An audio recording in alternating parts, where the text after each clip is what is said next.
할렐루야. 아멘. 예, 우리의 삶의 자리는 칠흑같이 어둡고 또 우리의 갈 길은 멀고도 멀지만은 참빛 되신 예수 그리스도께서 우리의 갈 길을 인도하시고 또 마침내 더 없는 복된 길로 인도해 주실 그 주님을 향하여 우리 할렐루야 찬양대에서 귀한 찬양을 올렸습니다. 우리 주님께서 영광 중에 받아주신 줄로 믿습니다.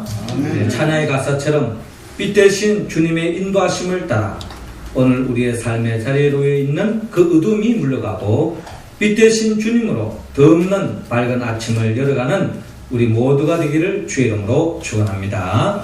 우리 옆 사람과 인사합시다. 빛 대신 주님을 따라갑시다. 빛 대신 주님을 따라갑시다. 가을이 깊어갈수록 잊지 않고 떠오르는 한 편의 시가 있습니다.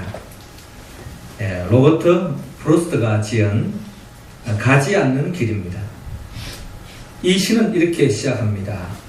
노란 숲속에 길이 두 갈래로 나뉘었습니다.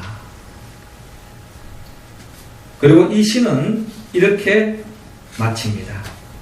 훗날에 나는 어디선가 한숨을 쉬며 이야기할 것입니다. 숲속에 두 갈래 길이 있었다고. 나는 사람이 적게 가는 길을 택하였다고. 그리고 그것 때문에 모든 것이 달라졌다고. 그렇게 이 시는 마치고 있습니다. 우리의 인생 여정에는 늘 두 갈래 길이 있습니다. 끊임없는 선택의 연속입니다. 순간의 선택이 지금은 작게 보일지 모르지만 시간이 흘러가면 먼 훗날에 그 선택의 결과는 엄청나게 드러나는 것을 볼 수가 있습니다. 지금 우리는 서울 시민으로서 서울의 시장이 누가 좋은가, 누가 합당한가, 어느 사람을 서울시장으로 뽑아야 할 것인가, 나경원인가 박원순인가, 또 박원순인가 나경원인가 하고 우리는 고민하고 있습니다. 어느 후보를 뽑느냐에 따라서 아마 서울이 나아가는 방향이 달라질 것이고 그 서울 속에 살아가는 우리 시민의 삶의 모습이 아마 확연하게 달라질 것입니다. 선택이 참으로 중요합니다. 우리나라의 제일 높은 산이 바로 백두산이죠. 그 백두산 꼭대기에는 호수가 있는데 그 호수가 바로 이 천지입니다. 이 천지인 호수가 좌우 양편으로 두 개의 큰 강을 향하여 나아가는데 왼쪽으로 흘러내리는 것은 황해로 연결되어져서 지는 압록강이고 또 오른쪽으로 흘러가면 동해로 연결되어지는 두만강이 이어지는 것을 볼 수 있습니다. 그런데 백두산 꼭대기 천지 속에 떨어진 이 빗방울은 조금만 서쪽으로 기울어지면 압록강에 흘러가고 또 조금만 동쪽으로 기울어지면 두만강 쪽으로 흘러가서 동해로 이어지는 것을 볼 수가 있습니다. 처음에는 똑같은 천지라고 하는 호수에 자리 잡고 있었지만 얼마 뒤에는 수만 리가 떨어지고 말게 됩니다. 그 이유가 과연 무엇입니까? 가는 방향, 서로 간에 선택한 방향이 달랐기 때문입니다. 가는 길이 달랐기 때문에 그 결과도 역시 엄청나게 달라집니다. 이처럼 내가 과연 어느 길을 선택하느냐에 따라서 여기에 따라서 내가 다다르게 되는 종착역 역시 달라진다는 것을 우리는 잊지 말아야 합니다. 예전에 우리 전자 제품의 선전 문구에 보면은 순간의 선택이 10년을 좌우합니다 하는 그런 이야기를 들은 바가 있습니다. 그렇습니다. 순간의 선택이 10년을 좌우할 수 있습니다. 그러나 때를 따라서는 우리의 순간의 선택이 10년을 좌우하는 것이 아니라 일평생을 좌우할 수도 있습니다. 아니, 영적인 세계를 들여다보면 한순간의 선택이 영원히 나누어지는 것을 볼 수 있습니다. 선택을 잘하면 영원토록 감사와 기쁨과 행복이 넘치는 하나님의 나라로 갈 수 있는가 하면 순간의 선택을 잘못하여서 결국 영원한 영벌, 불행과 지옥과 멸망과 심판으로 이어질 수밖에 없는 그런 선택이 있을 수 있습니다. 사랑하는 성도 여러분, 하나님께서는 오늘 이 시간 우리 모두가 바른 선택을 하기를 원합니다. 주님이 기뻐하는 선택이 무엇인가를 우리가 이 시간 헤아려 보고 진정 우리 모두가 하나님이 기뻐하는 선택의 길을 매일매일 걸어가서 주님이 예비해 놓으신 생명과 사랑과 행복과 기쁨이 넘치는 하나님의 나라를 매일매일 살기를 주님은 원하고 있습니다. 그렇다면 생명과 행복으로 나아가기 위해서는 우리는 어떤 길을 선택해야 합니까? 하나님께서는 오늘 본문 15절을 중심으로 주님을 대적하지 말고 영접하라고 우리에게 말씀하고 있습니다. 15절 말씀 우리 같이 한번 읽어봅니다. 시작. 이에 바리새인들이 가서 어떻게 하면 예수를 말의 올무에 걸리게 할까 상의하고. 아멘. 마태복음에 등장하는 예수님의 모습은 왕으로 오신 그리스도를 묘사하고 있습니다. 예수님께서 이 땅에서 왕으로 오셨습니다. 왕이 임하는 곳에 왕이 통치하는 나라가 임하는데 하나님의 아들로 이 땅에 오신 예수 그리스도가 통치하는 것이 바로 하나님의 나라가 시작됩니다. 그런데 어떤 사람은 왕으로 오신 이 예수님을 모심으로 인하여 하나님의 나라를, 시작된 하나님의 나라를 맛보는 사람이 있는가 하면 어떤 사람은 예수 그리스도를 왕으로 모시지 않으므로, 즉 거절함으로, 대적함으로 이미 시작된 하나님의 나라와 너무나 동떨어진 삶을 살아가는 그런 확연한 차이점을 우리는 성경을 통하여 바라볼 수 있습니다. 예수님은 모든 사람을 구원하려 오셨고 누구에게나 차별이 없이 대하고 하나님 말씀을 전가합니다. 그런데 어떤 사람은 하나님의 은혜를 받는 사람이 있는가 하면 예수님의 말씀이 동일하게 선포되어지고 동일한 자리에서 말씀을 들음에도 불구하고 어떤 사람에게는 하나님의 말씀의 은혜를 받지 못하는 사람들로 확연하게 나누어집니다. 참으로 안타까운 이야기죠. 하나님의 은혜를 받지 못하는 그 사람이 바로 오늘 성경 본문에 등장하는 특히 특심한 종교성을 가진 바리새인과 또 현실 정치를 지향하는 헤롯 당원인 것을 볼 수가 있습니다. 이들은 그 무엇보다 바리새인들은 율법을 통하여 하나님의 뜻을 구현하기를 몸부림치는 사람들이 바로 바리새인들입니다.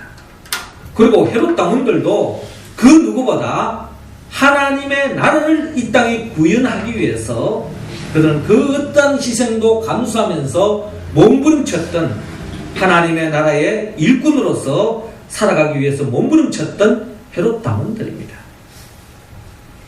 그런데 하나님의 뜻을 이루고 하나님의 나라를 이루기 위하여 힘쓴다라고 자부하던 바리새인들과 헤롯 당원들은 결국 오늘 성경의 본문에 나타나 있는 것처럼 말씀이 육신이 되어 이 땅에 오셨고 왕으로 이 땅에 오신 그 예수 그리스도에 대해서 대적하는 모습을 우리는 바라볼 수 있습니다. 어떻게 하면 예수를 올무를 걸게 할까? 예수를 어떻게 넘어뜨리게 할까? 하면서 모일 때마다 이것을 위해서 의논하고 거기를 위해서 서로 골똘궁리하는 그러한 모습을 우리는 바라볼 수 있습니다. 그렇습니다. 성경의 구속의 관점에서 바라본다면 사람은 크게 두 종류로 나누어집니다. 이 땅의 왕으로 오신 예수 그리스도를 영접하는 사람과 예수 그리스도를 대적하는 사람들로 나뉘는 것을 볼 수가 있습니다. 여러분은 지금 어떤 사람입니까?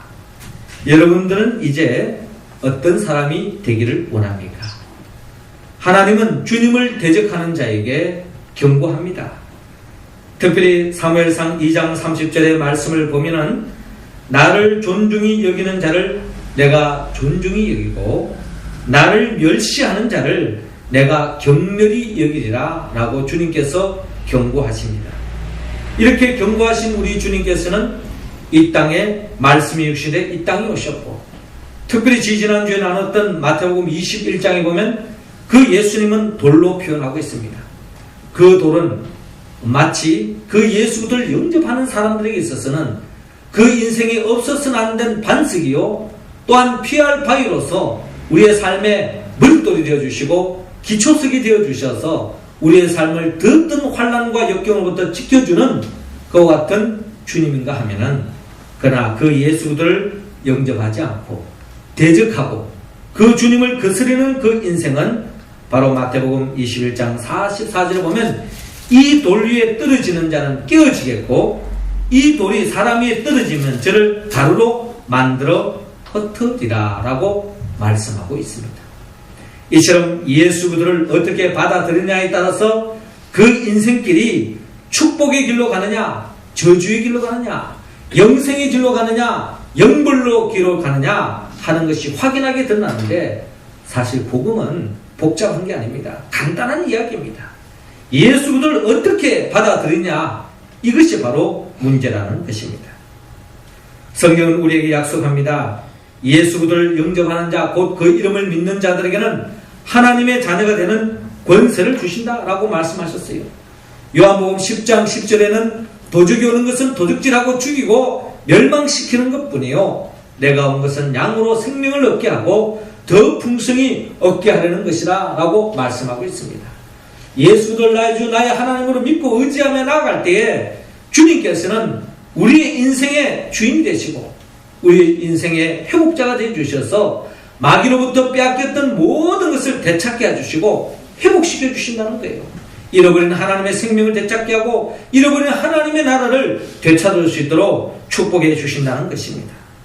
그러나 그 예수를 영접하지 않은 그 인생은 끝까지 마귀로부터 도둑질 당하고 빼앗기고 상실된 삶을 살다가 영원한 생명까지 잃어버리고 영원한 영불로 떨어질 수밖에 없는 것이 우리의 인생길임을 성경은 확인하게 우리에게 말씀하고 있습니다. 특별히 예수 그리스도는 이사야 53장 5절을 통하여 그가 찔림은 우리 허물을 인하며 그가 상함은 우리의 죄악을 인함이라. 그가 징계를 받음으로 우리가 평화를 누리고 그가 채찍에 맞음으로 우리가 나음을 입었도다 라고 말씀하는 것처럼, 예수 그리스도를 나의 주 나의 하나님으로 영접할 때에 주 예수 그리스도께서는 우리의 지난날의 모든 죄를 용서해 주시고 또한 우리에게 평화를 안겨주실 뿐만 아니라 우리에게 나음을 허락해 주시고 더 없는 부족함이 없는 인생길로 인도해 주시는 하나님의 나라를 갈 뿐만 아니라 이 땅에서 그 하나님 나라를 맛볼 수 있도록 인도해 주신다고 성경은 약속하고 있습니다. 그러므로 우리 모두는 오늘 성경에 등장하는 이 바리새인과 헤롯 당원과 같이 예수님을 대적함으로 말미암아 하나님의 나라를 차버리는 그런 어리석은 사람이 우리 가운데는 한 사람도 없이 예수 그들을 매 순간순간 영접하며 또한 주님의 뜻대로 살아서 진정 매일매일 삶 속에 자리 잡고 있는 그 하나님의 나라의 그 기쁨을 매일매일 맛보며 살아가는 우리 모두가 되기를 주의 이름으로 축원합니다. 두 번째로 우리 모두가 진정 생명과 행복이 자리 잡고 있는 하나님의 나라로 나아가는 그 길을 선택하기 위해서는 주님께서는 오늘 본문 16절에서 21절을 통하여 주님께서는 주님을 시험하지 말고 사랑하라 라고 말씀하고 있습니다. 자, 18절 말씀 우리 할렐루야 찬양대원들 한번 읽어주시기 바랍니다. 시작. 예수께서 그들의 악함을 아시고 이르시되 외식하는 자들아 어찌하여 나를 시험하느냐. 아멘. 유명한 철학자 키에르케고르는 신앙이란 무엇인가 라는 질문에 신앙이란 이것이냐 저것이냐 선택이라고 말한 바가 있습니다. 신앙뿐만 아니라 삶의 자리에 놓여있는 우리는 끊임없이 두 갈래 길에서 어디를 선택하느냐에 달려져 있습니다. 무엇을 선택하느냐에 따라서 개인과 가정과 민족의 앞길이 완전히 달라질 수 있습니다. 이스라엘 민족도 마찬가지입니다.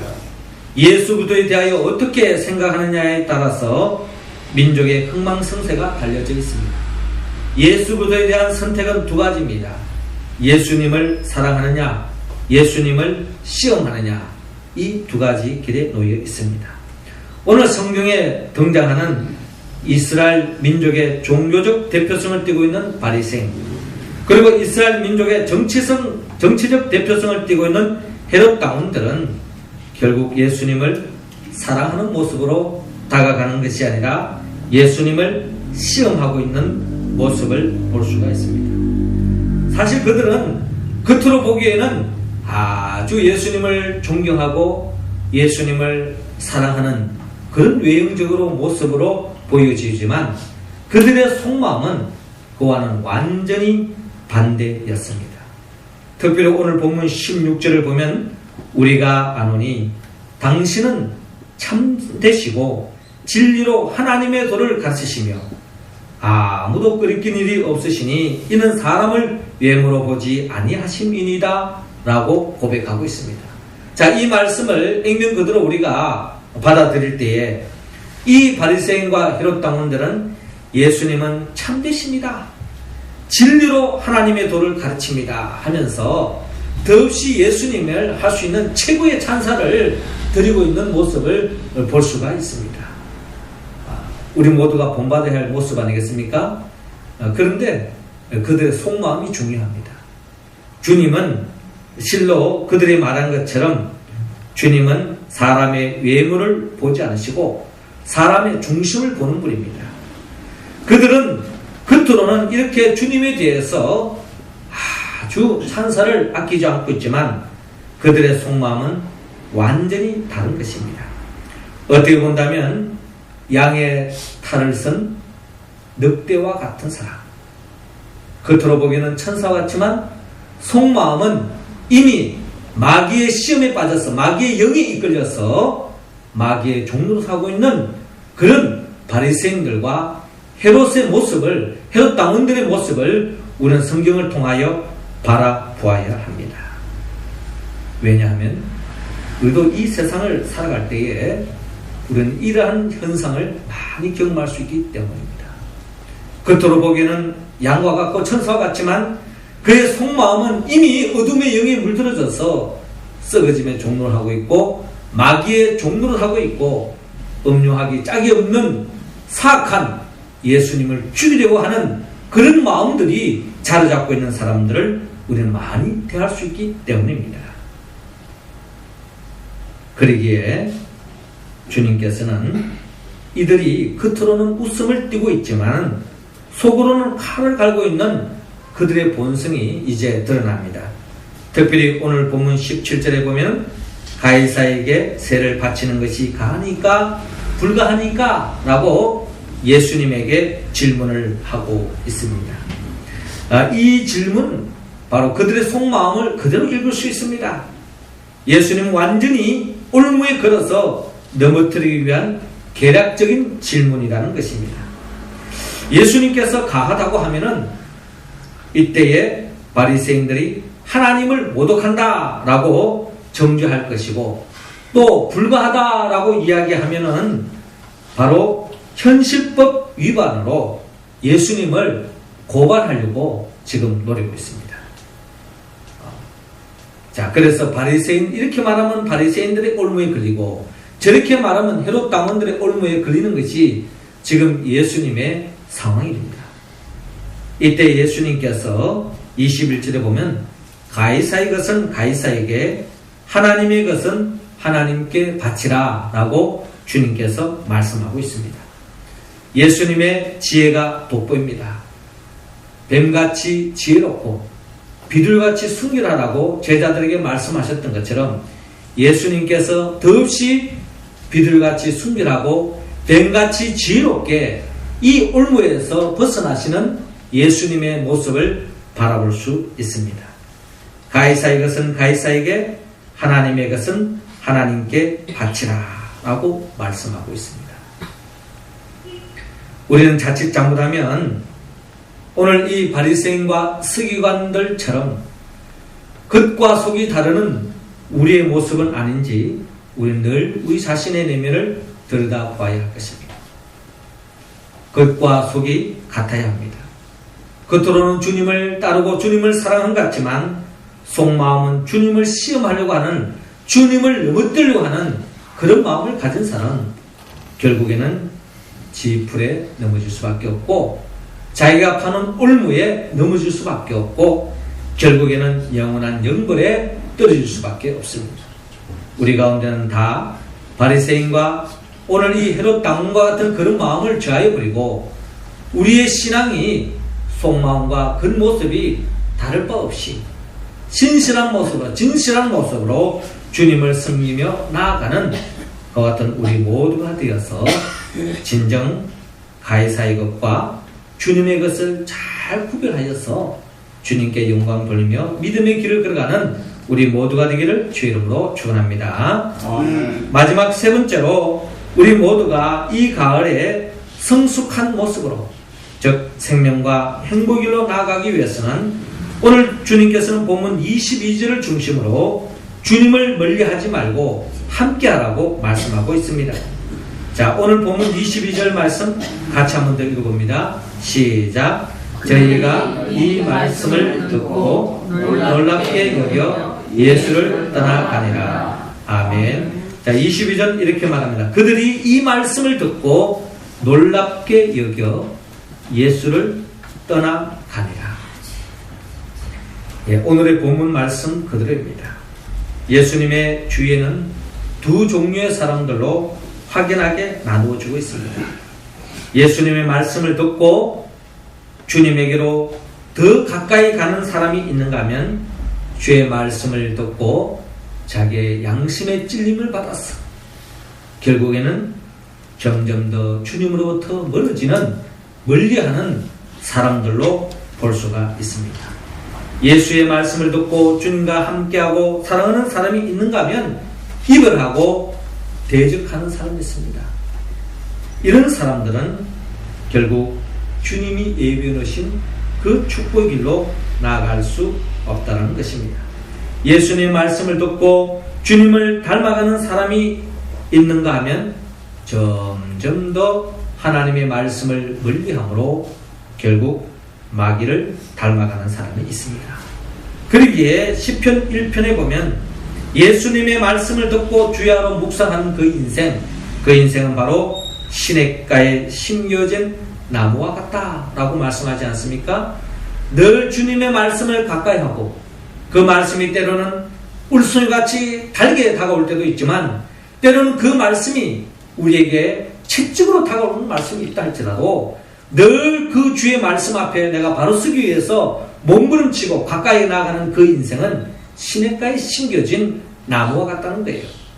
결국 그 인생은 시냇가에 심겨진 나무 같은 그 생명은 결국 주님 안에서 시주를 쫓아 많은 열매를 맺고 또 어떠한 상황 속에도 잎이 마르지 않는 것처럼 어떤 상황 속에도 굴하지 않고 절망하지 않고 믿음으로 승리하며 나아가는 그와 같은 복된 생명으로 거듭난다는 겁니다.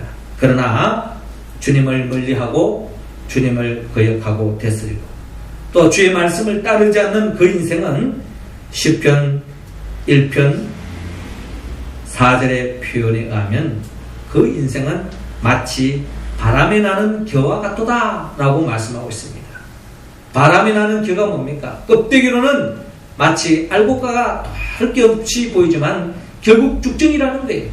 그래서 조금만 바람이 불어오면은 결국 훌 날아가 버리는 그런 생명과 다를 게 없다는 겁니다. 그런 인생은 이 땅에서도 복을 누리지 못할 것이며 결국에는 심판을 견디지 못하고 결국에는 하나님의 영원한 영벌에 떨어지고 하나님의 나라의 축복에 이룰 수 없다고 성경은 우리에게 분명히 말씀하고 있습니다.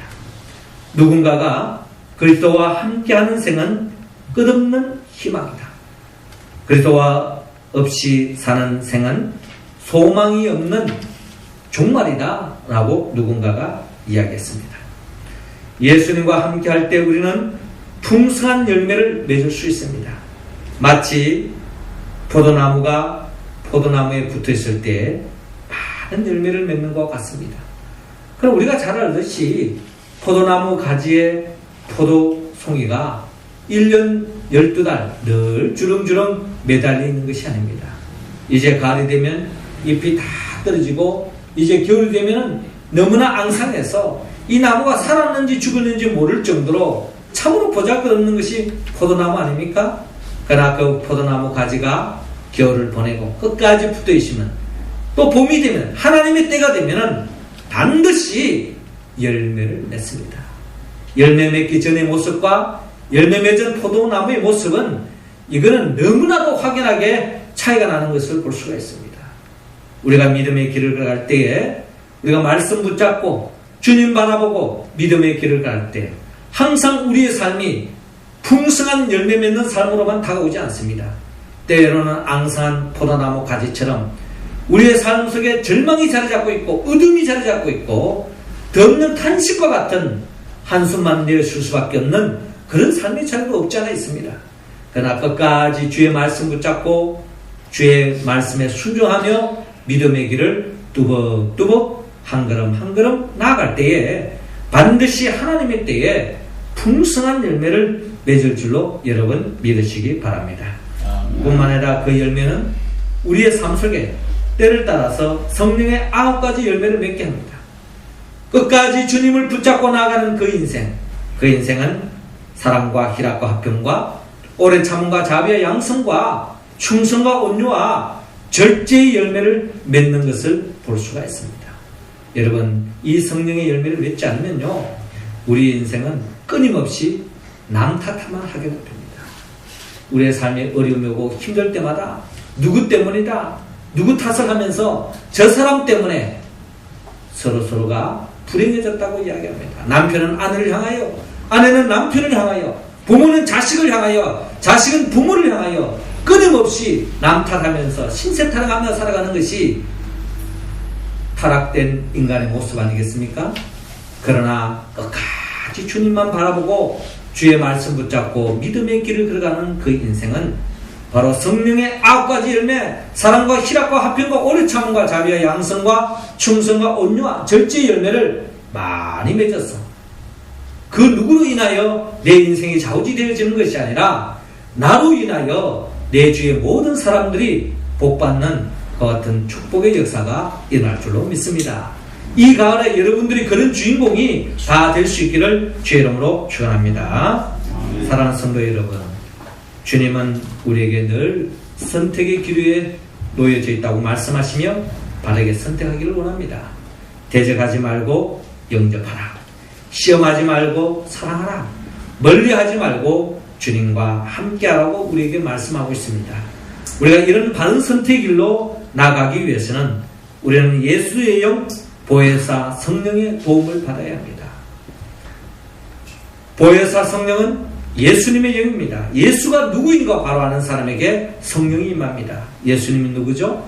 예수님은 우리를 위하여 말씀으로 천지 만물을 창조하신 분이요, 우리를 위하여 말씀이 육신에 이 땅에 오셨고 또 우리의 모든 죄를 짊어지고 십자가에 못 박혀 죽으시고 부활하시고 성천하셔서 지금도 하나님 보호자 우편에서 우리에게 성령을 보내주시고 성령의 도우심을 따라서 우리가 죄의 몸된 교회를 세우고 교회를 중심으로 해서 하나님의 나라를 맛보고 하나님의 나라를 실현하고 한 나라를 나누며 살아가는 우리들을 진정한 새하늘과 새 땅 영생 복락의 길로 인도하게 하여 재림하여 오실 우리 주님을 믿고 의지하며 나갈 때에 예수의 영 보혜사 성령이 함께할 때만이 우리는 바리새인과 헤롯 당원들과 같이 주님을 대적하지 않고 끝까지 주님을 영접할 수 있고 주님을 시험하지 않고 끝까지 주님을 사랑할 수 있고요, 주님을 멀리하지 않고 끝까지 주님과 함께할 수 있습니다.